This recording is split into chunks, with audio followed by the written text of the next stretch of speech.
To begin creating a mechanic for must not be seen, we first want to have an object that's going to look out and detect our player. So we'll go to our sprites folder, right click, go to create and sprites. We're going to call this camera. Now drag it into the scene and make it a shape that resembles a camera or whatever shape you would like to have. We're going to point it down so it's looking at the floor, and we're going to add a brand new script to it. So we go to add component and we're going to call it camera script. As we've not made it before, we can click new script and create and add. We're going to navigate to our assets folder, click and drag this into our scripts folder, and double click it to open in Visual Studio. We're going to make this work by using some familiar methods that we used in our player script. It works similarly to our ground check. So we have a transform, which is where we're looking to. We have a boolean, which activates true or false. And then we make it true whenever we draw a physics 2D line cast from our current position to our check position, and we check for a certain layer. So we're going to use a similar method. We're going to draw a line from our camera to an object further away, and if it detects our player within it, then we're going to make it true, and then we can register whether our player has been seen or not. So we go back to our camera script, and we want to set up two variables. Our transform, which we'll call player check, and our boolean, which we'll call player seen. Then we want to copy and paste this code, so our ground check, into our update. But we need to change grounded to player seen and change ground check to player check. At the moment, this will work by detecting the ground, but we want it to detect our player instead. So if we go back to Unity and we're going to create a new layer, we're going to add layer, and below where ground is, we'll put player. Select our player object again, go to layer, and now assign the layer of player.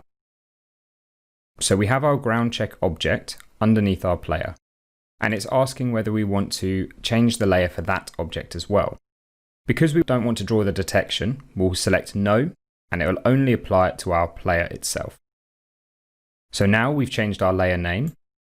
We can change this from ground to player. This will now activate our boolean and make it true whenever the 2D line that's drawn sees our player. We now just need to create the player check. We now just need to create the player check object so we know where it's looking. So back into Unity, we'll right click the camera, create empty. So this will create an empty game object, which is just a transform onto the camera. We'll call this player check.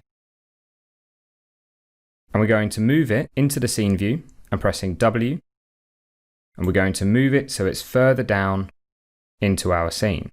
We'll now select our camera and we'll drag player check into the transform.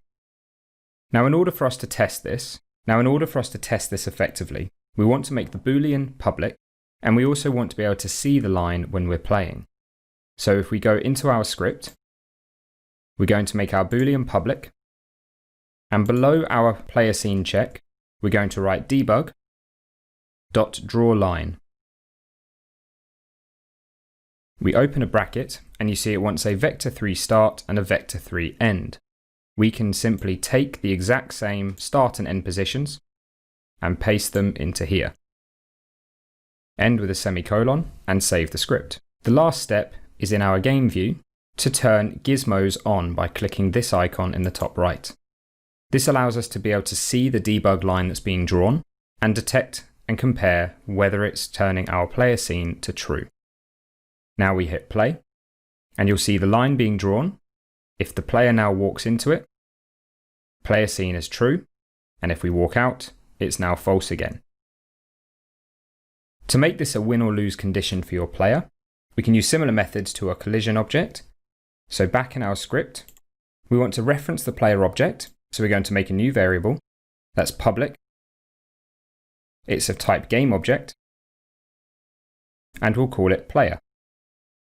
We can also delete the public from our boolean as we know it works and we don't need to see it anymore. Below our debug, we want to write an if statement. So if player seen, we're checking if it's true, so we just need to write if player seen. If it's true, we want to destroy the player.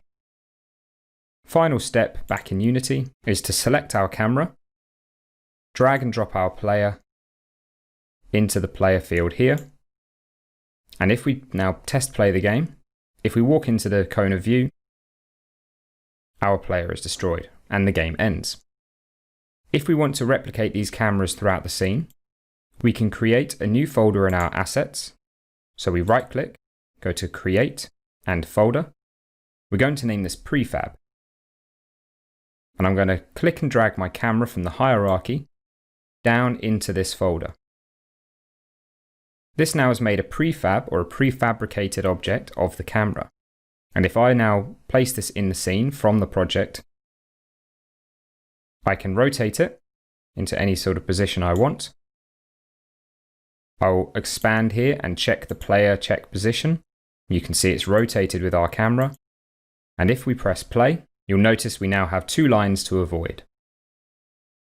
Pairing this with animations or movement of our enemies means that we can create lines of sight for our player to avoid in a dynamic and engaging game. Final step to ensure we're not remaining any debugs in our game, we go to Game, deselect gizmos, and in our script, we want to delete this debug draw line.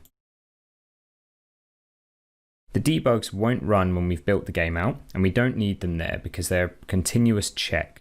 As an alternative in-game for our players' benefit, we can create a sprite and pair it with our camera so that we can see where the line of sight is, and our player can have a bit of obstacle avoidance through their play.